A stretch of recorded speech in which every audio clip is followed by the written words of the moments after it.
Hello दोस्तों, आज हम पढ़ेंगे फोनेटिक ट्रांसक्रिप्शन। देखो, फोनेटिक ट्रांसक्रिप्शन एक बहुत ही इजी टॉपिक है, ठीक है। इसके सिंबल्स भी आगे हम देखेंगे। तो बेसिकली फोनेटिक ट्रांसक्रिप्शन का यूज़ हम किसी वर्ड की प्रोनाउंसिएशन को जानने के लिए करते हैं। यानी कि कोई अगर शब्द है, कोई वर्ड है, तो उसको ठीक तरीके से प्रोनाउंस करने का क्या तरीका है, उसकी स्टडी को हम फोनेटिक ट्रांसक्रिप्शन में करते हैं। अब यहाँ पे 4-5 एग्जाम्पल देखो। जैसे हम बोलते हैं, इसको हम बोलते हैं गो।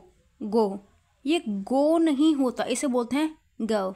गव, इसे हम बोलते हैं ऑफ। ऑफ, ये ऑफ नहीं, ऑफ। ऑफ, ऑफ होता है। इसे हम बोलते हैं मॉन्क। इसे मॉन्क नहीं, मंक। मंक बोलते हैं। इसे बोलते हैं एग्री। एग्री नहीं, अग्री। अग्री। और इसे बोलते हैं हम स्मूथ। स्मूथ नहीं, स्मूथ। स्मूथ। इसे बोलते हैं लॉयन। ये लॉयन नहीं होता, ये होता है लायन। लायन। तो आपको पता चला कि इन्हें हम कितना गलत बोलते हैं या किस तरीके से बोलते हैं और इनका राइट प्रोनाउंसिएशन क्या है, ठीक है। तो फोनेटिक ट्रांसक्रिप्शन बेसिकली एक हैंडी वे होता है।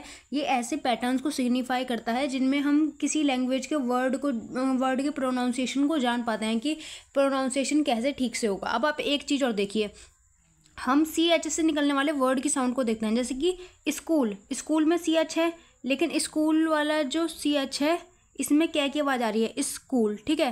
Character,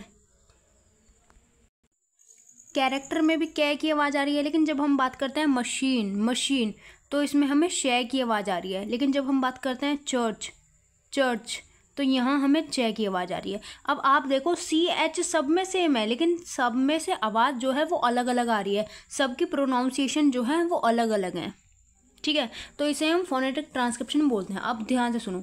in phonetic transcription each sound of the language is represented by a unique symbol. यानी कि फोनेटिक ट्रांसक्रिप्शन में जितनी भी साउंड होती हैं लैंग्वेज में, उन सबको एक यूनिक सिंबल से रिप्रेजेंट किया जाता है, ठीक है।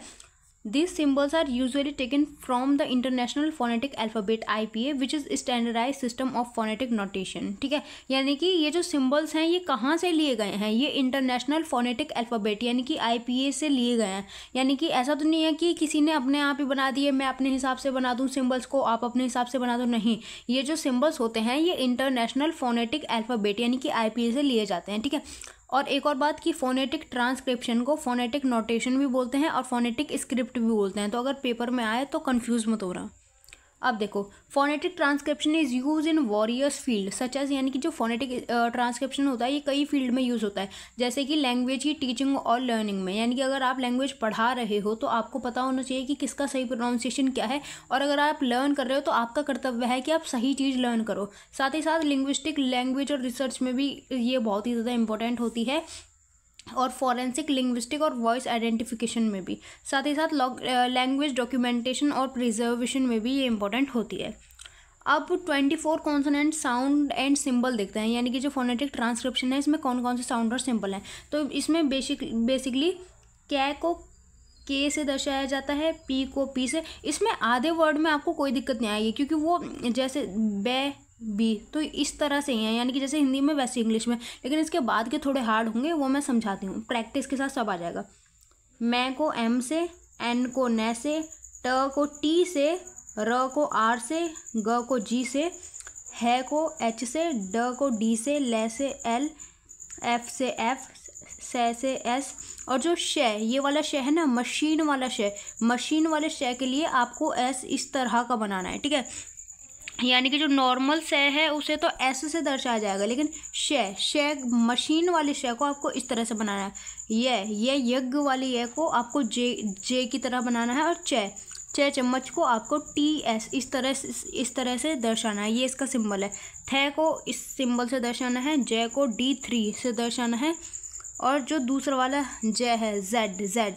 देखो, ये वाला जो जय है, इस जय का मतलब है जय से जग वाला जय, ठीक है।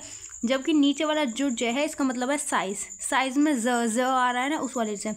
उसके बाद श ज को 3 से दर्शाना है, जैसे कि श ज, जैसे कि प्लेजर, ठीक है, इस तरह।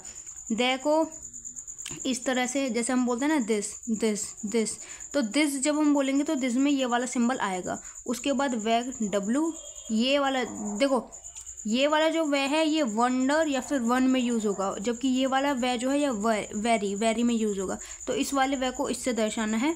और नै गे, जैसे कि हम बोलते हैं ना किंग, तो किंग जब हम लिखते हैं तो अंक की बिंदी और गे आता है ना, तो आधे वाले के लिए नै, आधे वाले नै और गे के लिए इस सिंबल का यूज़ होगा, ठीक है। अब इस usefulness of the international phonetic alphabet, यानी कि ये जो आईपी है इसकी क्या यूज़फुलनेस है। पहला, the international phonetic alphabet IPA give us a uniform international medium of studying and transcribing the sound of all the language of the world, यानी कि वर्ल्ड की जितनी भी लैंग्वेज हैं उनको ठीक से प्रोनाउंस करने में, ठीक से समझने में ये आईपीए हमारी हेल्प करता है। So this is the mobile number जहाँ से आप नोट्स की डिमांड कर सकते हैं। किस शर्त पे मिलेंगे बता दिया जाएगा। लॉ विद रिया नाम से मेरा टेलीग्राम पे और व्हाट्सएप पे चैनल है, फॉलो कर लीजिए। अगर सच में कुछ भी थोड़ा बहुत भी समझ में आया तो कमेंट करके बताइए। Thanks for watching. जय हिंद, जय भारत।